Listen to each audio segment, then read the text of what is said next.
ನೋಡೋ, ಕಷ್ಟಕ್ಕಾದವನೇ ನೆಂಟ ಅಂತ ಹಿರಿಯರು ಹೇಳ್ತಾರೆ. ಚೆನ್ನಾಗಿ ಅರ್ಥ ಮಾಡ್ಕೋ, ಕಷ್ಟಕ್ಕಾದವನೇ ನೆಂಟ, ಕಷ್ಟಕ್ಕಾಗದಿರೋನು ನೆಂಟ ಅಲ್ಲ.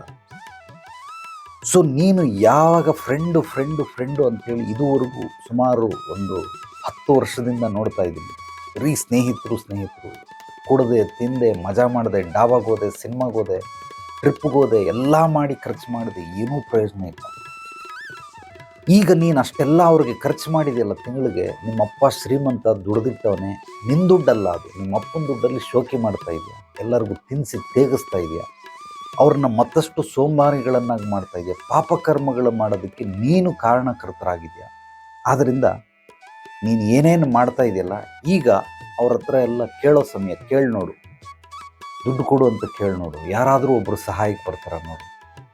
ನನಗೆ ಒಂದು ದಿವಸ, ಸುಮ್ಮನೆ ನನ್ನ ಅನುಭವದಲ್ಲಿ ಹೇಳ್ತಾ ಇದ್ದೀನಿ, ಲಿಫ್ಟ್ ಒಳಗಡೆ ಸಿಗಾಕೊಂಡ್ಬಿಟ್ಟಿದ್ದೀನಿ. ಟೈಮ್ ಪಾಸ್ ಮಾಡೋದಕ್ಕೆ ಅಂತ ಒಬ್ಬನಿಗೆ ಫೋನ್ ಮಾಡಿದೆ. ನೋಡಪ್ಪ, ಹಿಂಗೆ ಲಿಫ್ಟನ್ನು ನಾನು ಬಂದ್ಬಿಡ್ತೀನಿ, ಏನು ಕಿರ್ಚ್ಕೊಂಡಿದ್ದೇನು ಬಡ್ಕೊಂಡಿದ್ದೇನು, ಹಿಂಗಾಗ್ಬಿಡುತ್ತೆ ಸಾರ್, ನೀವೇನು ಭಯ ಬೀಳ್ಬೇಡಿ, ನಾನಿದ್ದೀನಿ, ಆಗೀಗ ಏನು ಡೈಲಾಗ್ಗಳ ಮೇಲೆ ಡೈಲಾಗ್. ಸಿನಿಮಾದಲ್ಲೂ ಅಂಥ ಪಂಚ್ ಡೈಲಾಗ್ಗಳಿಲ್ಲ, ಆ ರೀತಿ ಡೈಲಾಗ್ಗಳು ಹೊಡಿತಾವನು. ಅವನಿರೋದು ಎಲ್ಲೋ ಸುಮಾರು 100 ಕಿಲೋಮೀಟರ್ ದೂರದಲ್ಲಿ. ಅವನು ನನ್ನನ್ನು ಬಂದು ಲಿಫ್ಟ್ ರೆಡಿ ಮಾಡಿ ನಾನು ಈಚೆ ಬರೋವರೆಗೂ ನಾನು ಅಲ್ಲಿ ಕಾಯ್ಕೊಂಡು ನಿದ್ದೆ ಮಾಡಲ್ಲ, ಸಂಸಾರ ಮಾಡಲ್ಲ ಅಲ್ಲಿ ಲಿಫ್ಟ್ ಒಳಗಡೆ. ಅರ್ಥ ಮಾಡ್ಕೊಳ್ಬೇಕು, ನಿನ್ನ ಹತ್ರ ಟೈಮ್ ಪಾಸ್ ಮಾಡೋಕ್ಕಡಲೇ ಮಾತಾಡಿದ್ದು, ನಿನ್ನ ಹತ್ರ ಸಹಾಯ ಕೇಳೋಕ್ಕಲ್ಲ. ಯಾರಿಗೋ ಒಬ್ರಿಗೆ ಕಾಲ್ ಹೋಗ್ಬೇಕು, ಹೋಗ್ತಾ ಇರಲಿಲ್ಲ, ನೀನು ಹೋಗಬಹುದೇನೋ ಅಂತ ಕಾಲ್ ಮಾಡಿದೆ ಅಷ್ಟೇ. ಅಷ್ಟೊಂದು ಎಕ್ಸೈಟ್ ಆಗಬೇಡ, ಒಳ್ಳೆಯದಲ್ಲ ಇದು. ಅದನ್ನು ಹಾಗೆ ಇಟ್ಕೋ. ಯಾರು ಕಷ್ಟದಲ್ಲಿರ್ತಾರೆ ಅವ್ರಿಗೆ ಸಹಾಯ ಮಾಡಬೇಕು, ಕೇಳದೇ ಇದ್ರೂ ಸಹಾಯ ಮಾಡಬೇಕು, ಕೇಳಿದ್ರಂತೂ ಖಂಡಿತವಾಗ್ಲೂ ಮಾಡಲೇಬೇಕು. ನಾನು ನಿನಗೆ ಕೇಳೇ ಇಲ್ಲ, ಸಮಸ್ಯೆಗಳನ್ನು ಹೇಳ್ತಾ ಇದ್ದೀನಿ, ಹಂಚ್ಕೊಳ್ತಾ ಇದ್ದೀನಿ. ನನ್ನ ಮಾತನ್ನೇ ಕೇಳೋಕ್ಕೆ ನಿನಗೆ ನಾನು ಹಂಗೆ ದಬಾಕ್ಬಿಡ್ತೀನಿ, ಹಿಂಗೆ ದಬಾಕ್ಬಿಡ್ತೀನಿ, ಇವೆಲ್ಲ ಏನು ಉಪಯೋಗ ಇಲ್ಲಪ್ಪ. ಈ ರೀತಿ ಆಯಿತು.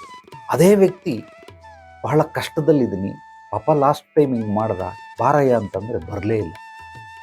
ಎಲ್ಲೋ ಇದೆಯಾ, ಬರ್ತಾಯಿದ್ದೀನಿ, ನಾನು ಅಲ್ಲಿದ್ದೀನಿ, ಇನ್ನೊಂದು ಅರ್ಧ ಗಂಟೆಯಲ್ಲಿ ಬಂದ್ಬಿಡ್ತೀನಿ. ಹಾಗೆ ಹೋಯ್ತು, ಆ ಸಮಸ್ಯೆಯಿಂದ ಹೊರಗೆ ಬಂದೇ ಬಿಟ್ಟೆ. ಬೆಳಿಗ್ಗೆ 10 ಗಂಟೆಗೆ ಕರೆದ್ರೆ ಸಂಜೆ 7 ಗಂಟೆಗೆ ಬಂದವನೇ. ಬಂದು, ಏನಾಯ್ತು ಸರ್, ನಾನಿದ್ದಿದ್ರೆ ಹಿಂಗೆಲ್ಲ ನಡೆಯೋಕ್ಕೆ ಬಿಡ್ತಾ ಇರಲಿಲ್ಲ, ನಾನೆಲ್ಲ ಪೂರ್ತಿ ನಿಮ್ಮನ್ನು ಸರಿಪಡಿಸ್ಬಿಡ್ತಾ ಇದ್ದೆ. ಇವೆಲ್ಲ ಬೂಟಾಟಿಕೆ ಮಾತುಗಳು. ಅವನು ಎಲ್ಲ ಮುಗಿದ ನಂತರ ಸಮಸ್ಯೆ ಬಗೆಹರಿದು ತಣ್ಣಗಾದ ನಂತರ ಬಂದು, ನಾನಿದ್ದಿದ್ರೆ ಈ ರೀತಿ ಆಗೋದಕ್ಕೆ ಬಿಡ್ತಾ ಇರಲಿಲ್ಲ, ನೀನು ಇರಬೇಕಾಯ್ತು, ಯಾಕೆ ಬಂದಿಲ್ಲ, ಎಲ್ಲಿದ್ದೆ, ಇಲ್ಲಿಂದ 60 ಕಿಲೋಮೀಟ್ರ್ ದೂರದಲ್ಲಿದೆಯಾ, ಬರೋದಕ್ಕೆ ಎಷ್ಟು ಗಂಟೆ ಆಗುತ್ತೆ, 1 ಗಂಟೆ ಆಗ್ಬೋದು, 1.5 ಗಂಟೆ, 2 ಗಂಟೆ, ಆದರೆ ಸಂಜೆ ಬಂದಿದೆಯಾ, ಬಂದು ಇವಾಗ ಏನೋ ದಬಾಕ್ಬಿಟ್ಟಿದ್ದೀನಿ ಅಂತೀಯ. ಅದೇ ಲಿಫ್ಟಲ್ಲಿದ್ದಾಗ ಏನೇನೆಲ್ಲ ಮಾತಾಡ್ದ, ಸಿನಿಮಾ ಪಂಚ್ ಡೈಲಾಗ್ಗಳನ್ನು ಹೇಳ್ದ, ನಾನು ಬಂದ್ಬಿಡ್ತೀನಿ, ಹಂಗೆ ಮಾಡ್ಬಿಡ್ತೀನಿ, ಹಿಂಗೆ ಮಾಡ್ಬಿಡ್ತೀನಿ, ಹಂಗೆ ಹಿಂಗೆ ಅಂತ. ಎಲ್ಲೋ ಮೇಲ್ಗಡೆ ಲಿಫ್ಟ್ ರಿಪೇರಿ ಆಗಿರುತ್ತೆ, ಆನ್ ಮಾಡ್ಕೊಂಡು ಮುಗಿದೋಯ್ತು. ಸುಮಾರು ಒಂದು 30 ನಿಮಿಷ 35 ನಿಮಿಷ ಇದ್ದೆ, ಆಮೇಲೆ ಹೊರಗೆ ಬಂದೆ, ಲಿಫ್ಟ್ ರಿಪೇರಿ ಆಯಿತು, ಬಂದೆ. ಆದರೆ ಬೇಕಾಗಿರೋ ಸಮಯದಲ್ಲಿ ಬರಲಿಲ್ಲ, ಬೇಡದೇ ಇರೋ ಸಮಯದಲ್ಲಿ ಬಂದ, ಏನು ಪ್ರಯೋಜನ? ಆದ್ದರಿಂದ ನಿನಗೂ ಹೇಳ್ತಾ ಇದ್ದೀನಿ, ಸಹಾಯ ಯಾರು ಮಾಡ್ತಾರೋ ಕಷ್ಟದಲ್ಲಿದ್ದಾಗ ಇಂಥವ್ರನ್ನ ನಾವು ನೆನೆಸ್ಕೊಳ್ಬೇಕು, ಇಂಥವ್ರನ್ನ ಸ್ನೇಹಿತರು ಅಂತ ಹೇಳಬೇಕು. ಕಷ್ಟಕ್ಕೆ ತಳ್ಳಿದಂಥವ್ರನ್ನಲ್ಲ, ಎಂಜಾಯ್ ಮಾಡೋಕ್ಕೆ ಬರೋವಂಥವ್ರಲ್ಲ ಸ್ನೇಹಿತರು. ಇದನ್ನು ಚೆನ್ನಾಗಿ ಅರ್ಥ ಮಾಡ್ಕೊ. ಯಾವಾಗ ಇದು ಅರ್ಥ ಆಗುತ್ತೋ, ನಿಮ್ಮಪ್ಪನ ದುಡ್ಡನ್ನು ದುಡಿಯೋದು ಬಿಟ್ಟು ನಿನ್ನ ದುಡ್ಡಲ್ಲಿ, ನೀನು ಸಂಪಾದನೆ ಮಾಡಿರೋ ದುಡ್ಡಲ್ಲಿ ಈ ರೀತಿ ಖರ್ಚು ಮಾಡು, ಅವಾಗ ನಾನು ನಿನ್ನನ್ನು ಮೆಚ್ಕೊಳ್ತೀನಿ.